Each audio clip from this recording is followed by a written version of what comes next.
memberkati Bapak Ibu yang saudara yang dikasihi Tuhan. Kita kembali boleh bersama-sama datang di hadapan Tuhan, diberikan kesempatan oleh Tuhan untuk bersama-sama bersekutu dengan Dia. Pagi hari ini kita akan bersama-sama bersekutu dengan Tuhan. Kita memperingati karya penebusan Tuhan di kayu salib untuk kita setiap kita umat-umatnya. Oleh sebab itu mari, meskipun Bapak Ibu Saudara saat ini berada di rumah masing-masing, tapi saya percaya bahwa kuasa Tuhan, hadirat Tuhan bisa tetap Bapak Ibu Saudara nikmati, Bapak Ibu Saudara rasakan. Puji Tuhan. Mari kita datang kepada Tuhan. Kita menghampiri Tuhan. Terima kasih Tuhan, terima kasih. Pagi hari ini kami datang di hadapan-Mu Tuhan. Kami rindu Tuhan, setiap kami umat-umat-Mu pagi hari ini datang bersekutu dengan Engkau. Kami rindu Tuhan menikmati hadirat-Mu. Kami rindu Tuhan, kami boleh mempersembahkan pujian kami kepada Tuhan, hidup kami kepada Tuhan, sebagai wujud ucapan syukur kami kepada Tuhan, karena Engkau Tuhan sudah baik bagi kami. Engkau Tuhan sudah memberikan hidup-Mu Tuhan, nyawa-Mu Tuhan, untuk menebus setiap dosa kami. Pagi hari ini biarlah Engkau hadir di tengah-tengah kami, melawat kami, menjamah kami, memberkati kami. Terima kasih Tuhan Yesus. Kami mau buka ibadah kami pagi hari ini di dalam nama Tuhan Yesus Kristus. Kami berucap syukur, haleluya, amin. Dia Yesus, Dia yang telah mati bagi kita, Dia yang telah menebus dosa kita. Kita menaikkan pujian kita kepada Tuhan, haleluya.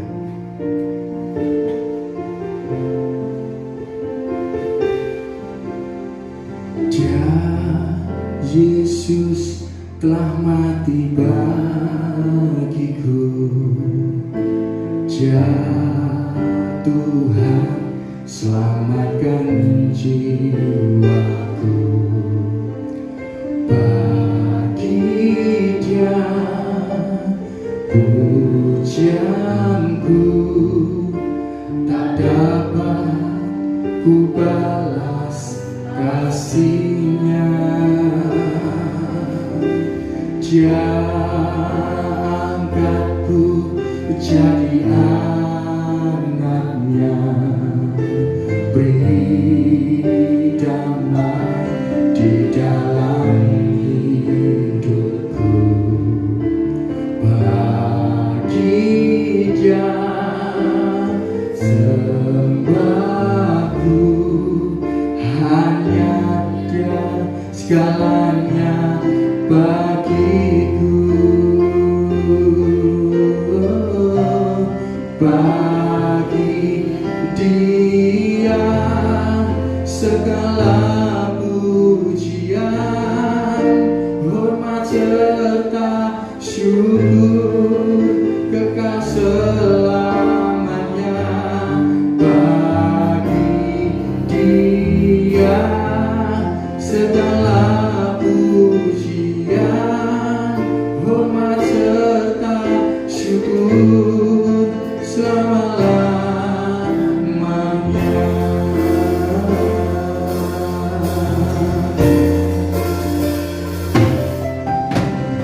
Ya Yesus telah mati bagiku.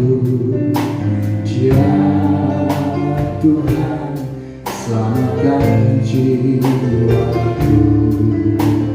Bagi Dia pujianku tak dapat ku balas kasih-Nya. Dia angkatku jadi anak-Nya,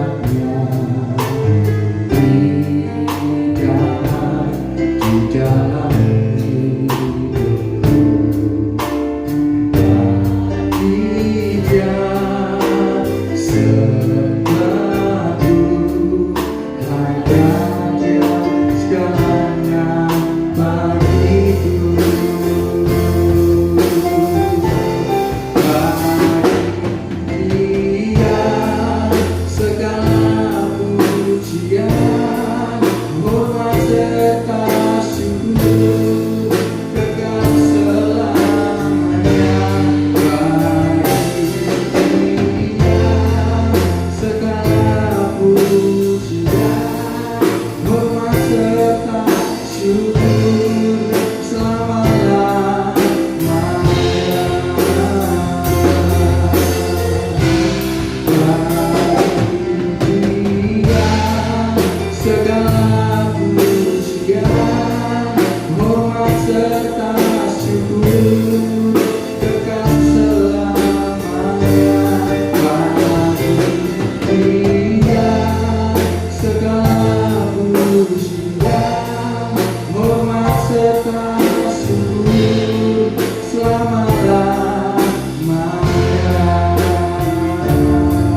Dia Allah yang begitu mengasihi kita.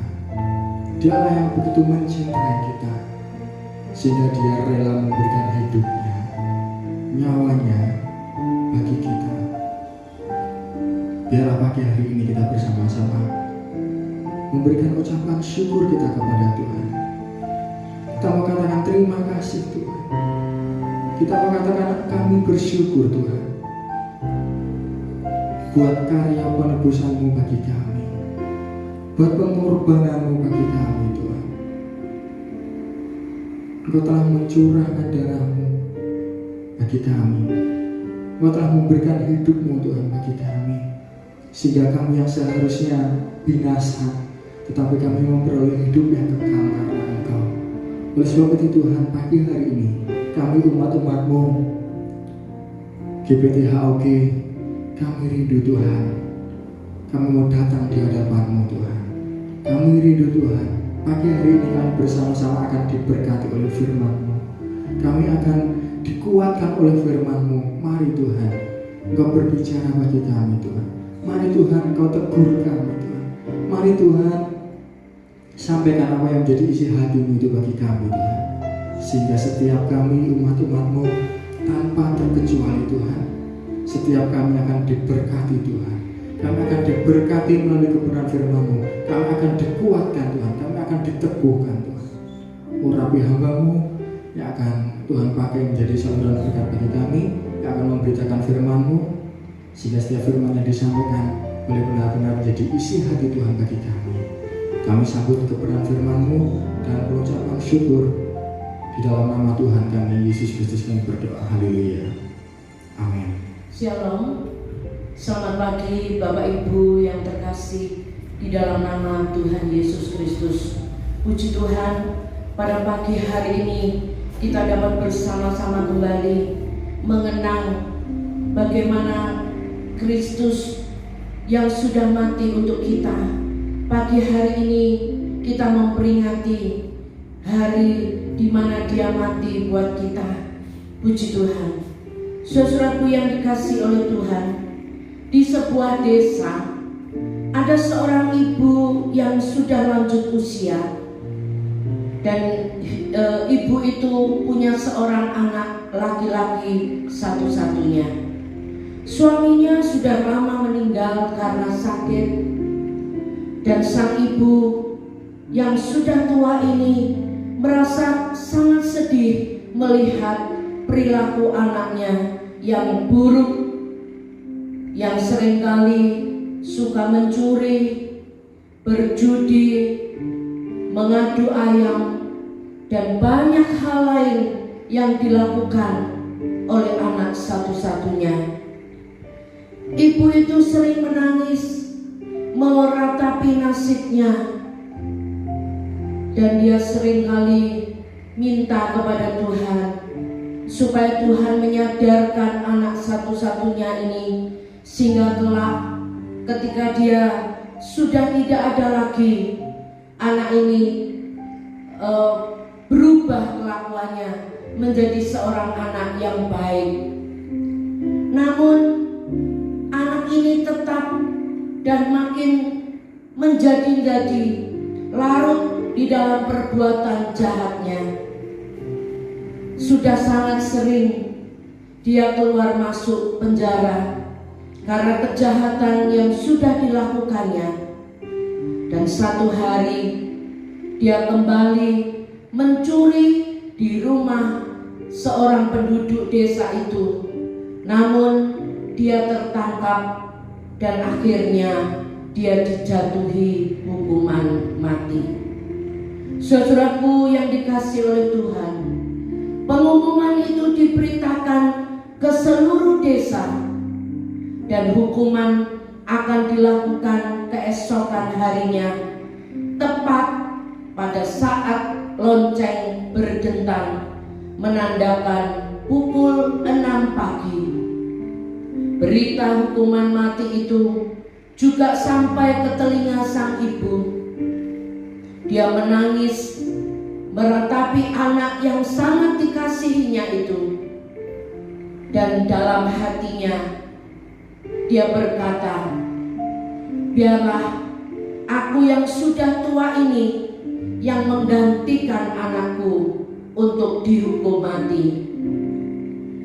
Dengan tertatih-tatih dia mendatangi raja dan memohon belas kasihan raja supaya dia diizinkan untuk menggantikan hukuman. Dengan hati hancur dia datang, namun raja tidak mengabulkan permohonan sang ibu. Anaknya harus tetap menjalani hukuman mati. Saudaraku, akhirnya ibu ini karena kelelahan memikirkan anaknya yang besok pagi akan dihukum mati, ibu ini tertidur dan dia bermimpi bahwa anaknya dibebaskan. Keesokan harinya, di tempat yang sudah ditentukan, rakyat berbondong-bondong untuk menyaksikan hukuman itu. Algojo sudah siap dengan pedangnya yang tajam dan berkilat. Anak itu juga sudah pasrah dengan nasibnya. Terbayang di matanya wajah ibunya yang sudah tua. Tanpa terasa anak ini meneteskan air mata. Saudaraku, detik demi detik berlalu, lonceng itu belum juga berdentang. Sudah lewat 5 menit dan rakyat mulai berisik. Akhirnya petugas yang membunyikan lonceng itu datang. Dia mengaku heran karena sudah sejak tadi dia menarik tali lonceng, tapi suara dentangnya belum kedengaran. Saat mereka semua sedang bingung, tiba-tiba dari tali lonceng mengalir darah segar. Darah itu berasal dari atas tempat lonceng itu diikat. Tahukah Bapak, Ibu, Saudara, apa yang terjadi? Ternyata di dalam lonceng ditemui tubuh sang ibu dengan kepala hancur yang berlumuran darah. Dia memeluk bandul lonceng itu agar lonceng itu tidak berbunyi, dan sebagai gantinya kepalanya hancur terbentur dinding lonceng. Saudaraku yang dikasihi oleh Tuhan, hal ini menjadi gambaran buat kita semua bagaimana kasihnya seorang ibu kepada anaknya. Walaupun anak itu sudah menyakiti hati ibunya, sudah menyusahkan hati ibunya, tapi ibu itu tetap mengasihi anaknya. Saudaraku, lebih dari ini semua, ada satu pribadi yang lebih mengasihi kita semua, yang lebih mengasihi saudara dan saya. Dan hari ini kita peringati bersama-sama. Saudaraku yang dikasihi oleh Tuhan, kasih yang tidak terbatas itu sudah ditunjukkan, sudah diberikan kepada Allah untuk manusia yang berdosa ini. Yohanes 3 ayat 16 dikatakan, karena begitu besar kasih Allah akan dunia ini, sehingga Dia telah mengaruniakan anaknya yang tunggal, supaya setiap orang yang percaya kepadanya tidak binasa, melainkan beroleh hidup yang kekal. Saudaraku yang dikasihi oleh Tuhan, dari cerita yang baru saja kita dengar bersama-sama, timbul satu pikiran di dalam hati saya secara pribadi. Masih adakah kasih yang tidak terbatas di dunia ini? Saudaraku, pertanyaan-pertanyaan semacam itu beberapa kali muncul di dalam pikiran saya. Saudaraku, pagi hari ini kita bisa melihat dan kita bisa kembali kepada kebenaran firman Allah. Kasih yang seperti apakah? Kasih yang tidak terbatas itu. Kasih yang tidak terbatas itu ditunjukkan oleh Bapa kita melalui anaknya yang tunggal, yaitu Tuhan Yesus Kristus, yaitu kasih yang mau mengampuni. Kasih yang mau mengampuni. Saudaraku, berbicara tentang mengampuni itu mudah, namun sulit untuk dilakukan. Ketika seseorang menyakiti hati kita, satu kali kita masih bisa berbicara, saya mengampuni engkau. Dua kali orang itu menyakiti kita, kita masih mampu untuk berbicara, saya masih mau untuk mengampuni engkau. Tapi dengan satu ancaman, bahwa untuk yang ketiga kalinya, awas. Saudaraku, ketika Petrus bertanya kepada Tuhan di dalam Injil Matius 18 ayat 21 sampai 22, dikatakan, sampai berapa kali Tuhan aku harus mengampuni saudaraku ketika dia sudah berbuat salah kepadaku? Tuhan katakan sampai 7 kali 70 kali, yang artinya tidak terbatas, tanpa batas. Bukan hanya 3 kali saja. Mungkin manusia memberi batasan-batasan untuk memberikan pengampunan, tapi pagi hari ini kita belajar dari firman Allah, kasih yang tidak terbatas itu diberikan untuk kita semua. Kasih seperti inilah yang dimiliki oleh Kristus, yaitu kasih yang mengampuni. Saudaraku, karena kasihnya Allah rela untuk memberikan anaknya yang tunggal sebagai korban penghapus dosa.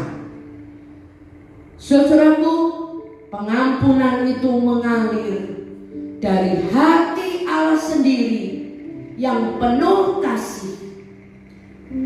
Pengorbanan Kristus bukan sesuatu yang terpaksa dilakukan.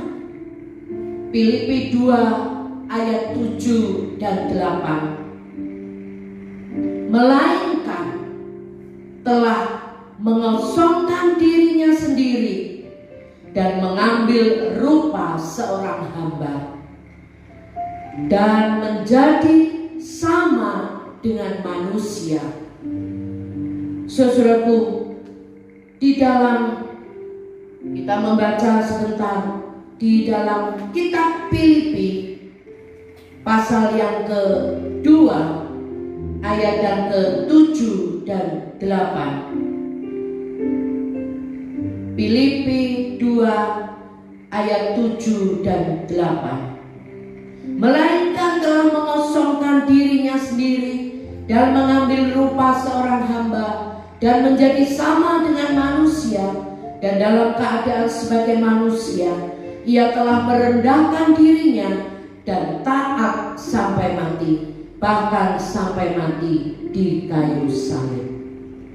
Saudaraku, pagi hari ini Kristus menawarkan pengampunan yang penuh kepada kita kalau kita mau bertobat. Dia masih membuka tangannya untuk kita datang kepada Dia untuk menerima pengampunannya, karena janji firman Allah di dalam Yesaya 1 ayat yang ke-18 dikatakan, marilah baiklah kita berperkara. Firman Tuhan, sekalipun dosamu merah seperti kirmisi, akan menjadi putih seperti salju. Sekalipun berwarna merah seperti kain kesumba, akan menjadi putih seperti bulu domba. Mari datang kepada Tuhan, mohon pengampunannya kalau kita sudah merasa berdosa di hadapan Tuhan. Kasih yang tanpa batas itu bukan hanya kasih yang mau mengampuni, tetapi kasih yang tanpa batas itu adalah kasih yang menyelamatkan. Kasih yang menyelamatkan. Keselamatan di dalam bahasa aslinya itu soteria, yang artinya pembebasan. Kasih Allah yang menyelamatkan manusia itu sudah membawa manusia, sudah membebaskan manusia dari dalam maut menuju kepada kehidupan yang kekal. Roma 6 ayat 23, sebab upah dosa ialah maut, tetapi karunia Allah ialah hidup yang kekal di dalam Kristus Yesus Tuhan kita. Saudaraku, keselamatan adalah satu perkara yang besar. Sebab apa? Sebab harga yang dibayarnya yaitu darah anak Allah yang tidak berdosa. Keselamatan juga adalah satu perkara yang besar. Kenapa? Sebab untuk perkara yang kekal, keselamatan yang diberikan oleh Allah bukan keselamatan yang mempunyai nilai sementara, tetapi keselamatan yang punya nilai kekal adanya. Puji Tuhan. Kasih yang tanpa batas itu bukan hanya kasih yang mau mengampuni dan kasih yang menyelamatkan saja, namun kasih yang tanpa batas itu adalah kasih yang juga memberikan pengharapan. Saudaraku yang dikasihi oleh Tuhan, kasih yang memberikan jaminan kepastian, yaitu hidup kekal di dalam surga, bukan neraka. Kekal itu artinya tidak berawal dan tidak berakhir. Tanpa adanya keselamatan yang disediakan oleh Allah, manusia tidak berdaya dan manusia tidak punya pengharapan lagi. Karena sekali lagi saya katakan, upah dosa itu maut. Firman Tuhan juga mengatakan, tidak ada yang benar, seorang pun tidak. Di dalam dunia ini tidak ada seorang manusia yang benar. Oleh sebab itu Allah rela untuk mengutus anaknya turun di dalam dunia ini, menggantikan saudara dan saya, sehingga kita yang tadinya menerima hukuman yang kekal sudah berpindah dari hukuman yang kekal menjadi surga yang kekal.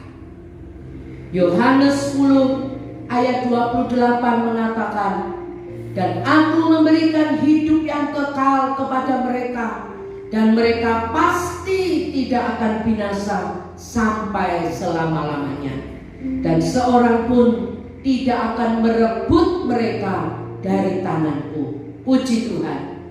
Satu janji yang indah bagi kita semua sebagai umatnya. Saudaraku, sesungguhnya ada keselamatan dan keamanan bahkan bagi kita yang paling lemah sekalipun. Kita punya pengharapan yang pasti bahwa di dalam Dia, di dalam Yesus Kristus ada jaminan keselamatan.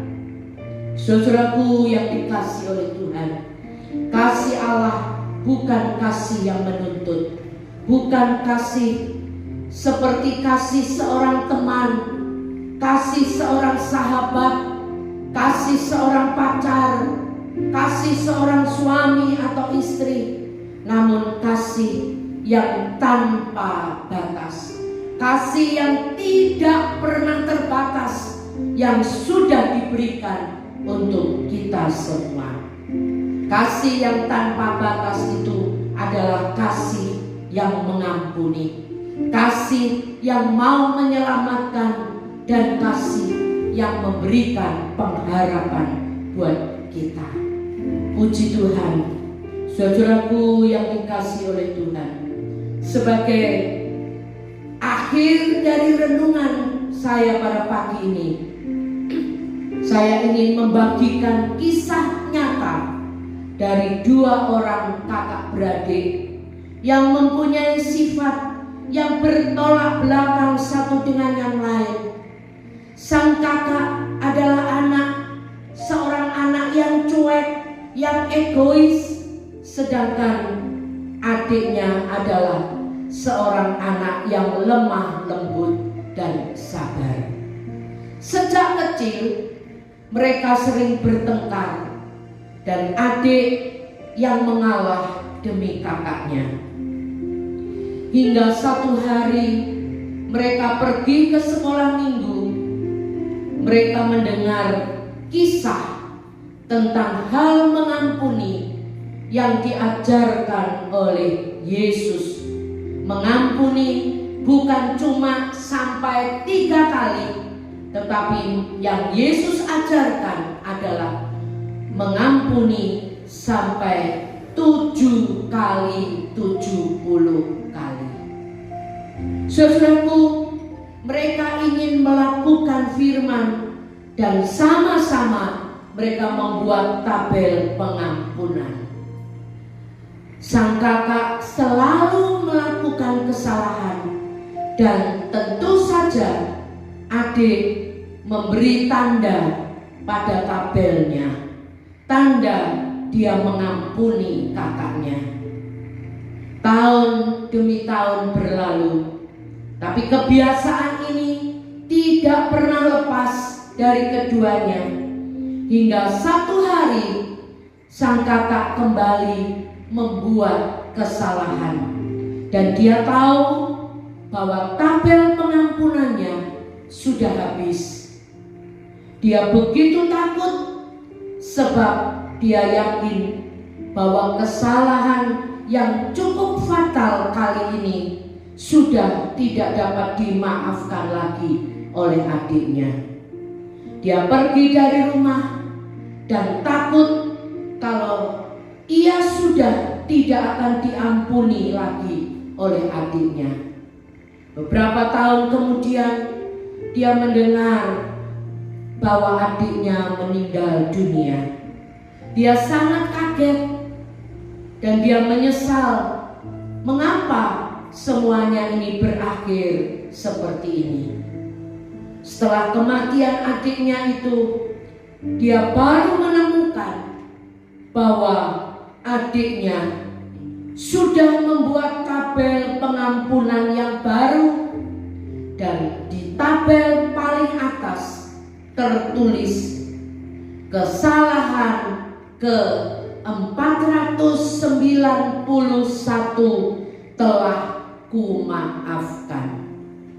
Saudaraku yang dikasih oleh Tuhan, begitupun kasih Bapa kepada kita. Kita harus mengakui bahwa sebagai sahabatnya kita sudah berulang kali menyakiti hatinya. Berkali-kali pula dia memberi tanda telah kumaafkan pada tabel pengampunannya. Kita beruntung memiliki sahabat seperti dia. Tidak ada satupun kesalahan kita yang diingatnya. Bahkan untuk mengingat-ingatnya pun dia tidak mau. Betapa bodohnya kita bila kita menyia-nyiakan kasihnya yang begitu besar buat kita. Sekalipun selalu ada kalimat telah kumaafkan dalam catatannya, jangan pernah kita meremehkan anugerahnya dengan menyakiti hatinya lagi. Hargailah kasih Tuhan yang tidak ada habisnya itu, yang tidak ada batasnya itu. Hargailah pengorbanannya di kayu salib untuk kita semua. Hari ini kita bersyukur kita bisa kembali memperingati karyanya yang begitu agung yang sudah diberikan buat kita semua. Saudaraku, ada peribahasa yang mengatakan kasih anak itu sepanjang galah, kasih ibu itu sepanjang jalan, namun kasih Allah itu kekal sampai selama-lamanya. Puji Tuhan. Biarlah renungan kita pada pagi hari ini menolong kita, mengingatkan kita kembali. Hargai pengorbanannya yang begitu besar untuk kita semua. Dosa-dosa kita sudah lunas dibayar di atas kayu salib. Puji Tuhan, puji Tuhan. Firman Allah pagi hari ini memberkati kita semua. Amin. Kita akan menutup renungan pada pagi hari ini dan kita mau sama-sama berdoa. Kami mengucap syukur, terima kasih Tuhan untuk kasih setiamu, untuk kasih yang tidak pernah terbatas yang Engkau sudah berikan kepada kami sampai hari ini. Walaupun seringkali kami menyakiti Engkau, seringkali kami tidak taat kepada Engkau, seringkali kami lupa akan kasih yang Engkau sudah berikan kepada kami. Pagi hari ini Engkau mengingatkan kami kembali betapa kasih-Mu yang luar biasa itu sudah Engkau berikan untuk kami semua. Berkati firman-Mu, berkati kami semua yang sudah mendengar kebenaran firman-Mu. Terima kasih Bapa di dalam surga. Kesempatan pagi hari ini kami kembali berdoa. Kami berdoa untuk tim medis. Kami berdoa untuk para perawat. Kami berdoa untuk sukarelawan yang sudah berjerih lelah, yang berada di garda depan. Tuhan, Engkau memberkati mereka. Apa yang kami alami, apa yang Indonesia alami saat ini Tuhan, kami serahkan di dalam tangan-Mu. Biar wabah ini segera selesai Tuhan, dan umat-umat-Mu dapat kembali beribadah kepada Engkau. Terima kasih Bapa. Berkati para pemimpin kami, berkati Bapak Presiden, Wakil Presiden, berkati para menteri, berkati orang-orang yang ada yang berada di negara Indonesia ini, biar mereka tetap jadi pengayom yang baik. Kami berdoa untuk TNI, Polri, pakai mereka. Kami berdoa juga Tuhan, khususnya untuk Kota Ponorogo. Tuhan memberikan keamanan, walaupun mungkin ada beberapa orang yang sudah terkena virus corona ini. Kami berdoa Tuhan, biar Tuhan sendiri yang menolong, menghentikan, sehingga Kota Ponorogo ini tetap diberkati oleh Tuhan. Kota Ponorogo menjadi kondusif, dan kami semua yang berada di Kota Ponorogo merasakan ketenangan dan ketentraman. Terima kasih Bapa, terima kasih. Pada pagi ini kami berdoa Tuhan, khusus untuk jemaat GBT House of Christ. Tuhan memberkati, Tuhan memberikan perlindungan, pengayoman. Tuhan menolong kami masing-masing, supaya tidak ada satupun dari jemaat di tempat ini yang mengalami wabah, yang terkena wabah corona. Kami semua berada di dalam perlindungan dan penyertaan dari Tuhan. Terima kasih Bapa, terima kasih. Saudaraku yang kekasih di dalam nama Tuhan Yesus, terimalah berkat, rahmat, anugerah dari Allah Bapa, cinta kasih dari putranya yang tunggal, yaitu Tuhan Yesus Kristus, dan persekutuan dengan Allah Roh Kudus mulai hari ini menyertai kita semua, mengayomi kita semua, melindungi kita semua, di dalam nama Tuhan Yesus Kristus yang berdoa. Amin.